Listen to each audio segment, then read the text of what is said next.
This is the Dollemore Daily, and I'm Jesse Dollemore. So CPAC was this weekend, the Conservative Political Action Conference, which is normally in places like Washington, D.C., but now that Donald Trump absconded to Florida, they have to have it in his backyard because they got to be close to the dear leader. You'll remember last year they had a literal golden statue of Donald Trump. A literal golden god that they could sit and worship. The Christian Republican Party has turned into an organization of idolatry. And several speakers attended.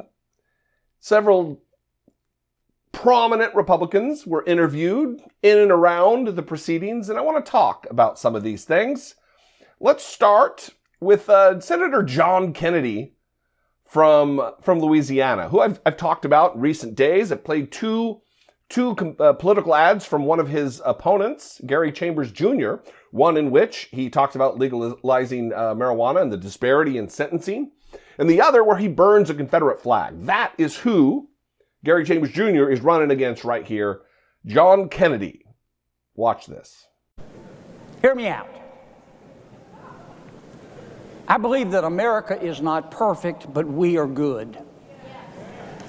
Like every other culture in the history of humanity, America caught the disease of slavery, but we beat it back.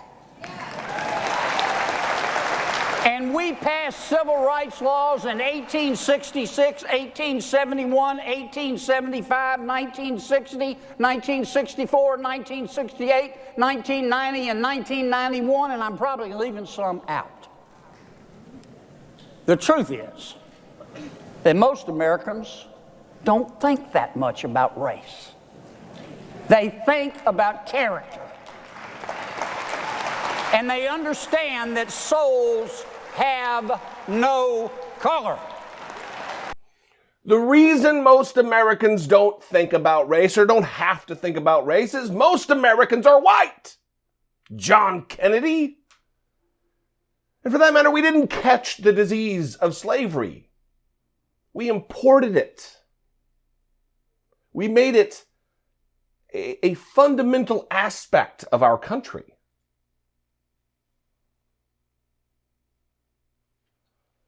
In a time, people say, because I criticize George Washington and Thomas Jefferson, and people, they complain about that because, well, it was just the order of the day. It wasn't just the order of the day.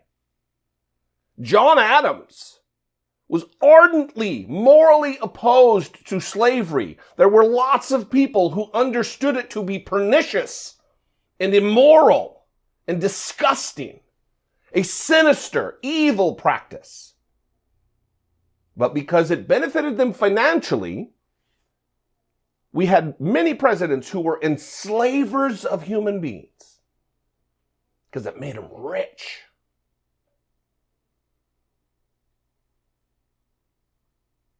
In fact, the fact that John Kennedy there, former Democrat, but it got too progressive, too much human rights talk for him when he was a Democrat. He switched over to be a Republican where it's acceptable to be a white nationalist.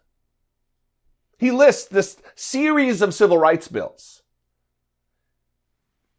1866, 1871, 1875, 1960, 1964, 1968, 1990, 1991. Why would a nation that is so decent and good and honorable, why would they need so many civil rights legislations? So many sets of civil rights legislation? Wouldn't they have, we made a mistake, boom, and it's done. Instead, it takes a series of 15 things because continuously in our history, we oppress. White male rule oppresses those who are not white males and in power. And it takes collective action on the part of all of us to force politicians like John Kennedy to do the right thing, while he acts like we caught a cold. Enslaving millions of human beings is not a cold, John Kennedy. Gross. And it is not a shock that you left the Democratic Party, sir. Moving on, don't want to belabor the point with John Kennedy too much. Let's move on to Lauren Boebert, who in the face of COVID and COVID restrictions, measures made by governments to mitigate the spread of death and destruction among their population, she's complaining, talking about how Ukraine needs freedom and liberation, but so does Canada. Canada needs liberated, and so do we here in America. Watch this. So I pray for Ukraine, and I wish them the best. They have a great president right now who's really said clearly, live free or die. He said, I don't need a ride. Give me ammunition. The fight is right here. But we also have neighbors to the north who need freedom and need to be liberated, and we need that right here at home as well. And neighbors to our south. Poor man Sarah Palin over here believes that Canada, the free and democratic society and government of Canada, they need to be liberated, their citizenry. Just dumb and gross. Speaking of dumb and gross, the deputy director of the Federalist Society, a group of just goons, lawyers mostly, I don't know if he's trying to tell jokes that Hillary Clinton has people murdered. I mean, this is the state of republicanism today. Watch this idiot on the stage at CPAC. Second, because before I go attacking the world's largest investment management company and its CEO Larry Fink, who's a noted friend of Hillary Clinton, I would be remiss if I didn't just take a quick second for all you good people, the record and the camera, to just note that I've personally never been happier in my life, and I have no intent or plans to be suicided.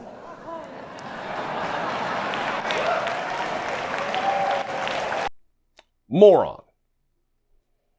Abject dumb fuck. And then we move on to their dear leader, their golden god, Donald Trump, who doubles down on his Putin is smart, we are dumb in America. Russia good, USA bad. This is the narrative that so many other Republicans have adopted, and they're taking their marching orders from this coward. Watch this moment. Putin is saying, oh, they're going to sanction me. They've sanctioned me for the last 25 years. You mean I can take over a whole country and they're going to sanction me? You mean they're not going to blow us to pieces, at least psychologically? The problem is not that Putin is smart, which of course he's smart, but the real problem is that our leaders are dumb. Dumb. So dumb. So Donald Trump wants more than sanctions. He's speaking as though he wants actual war. He wants boots on the ground, because what other way do we deal other than militarily? Part of diplomacy and diplomatic action, especially related to stopping this type of incursion, this invasion, is sanctions. His own administration, during his administration, sanctions were issued against Russia. So is it just as naked and transparent as Biden's doing that, so it must be bad? Are they that stupid? Are they that much of lemmings? Jumping to their deaths off the cliff together because the dear leader says so? And the blow us to pieces, at least psychologically. What? Is this what is considered high-level international relations in the Republican Party? Psychological blowing them up to pieces? Great. Fantastic. We're really gonna We're going to shine next time we have a Republican president. The very stable genius. The answer for Republicans. That's their guy. What do you think? I would love to know. What are some other moments from CPAC? Maybe I should do another video. You can call, leave me a brief voicemail, 714-576-4054. Of course, you can email me daily@dollemore.com. Thank you for your time and attention today. I appreciate you very much. You can follow me on social media. I am at Dollemore just about everywhere.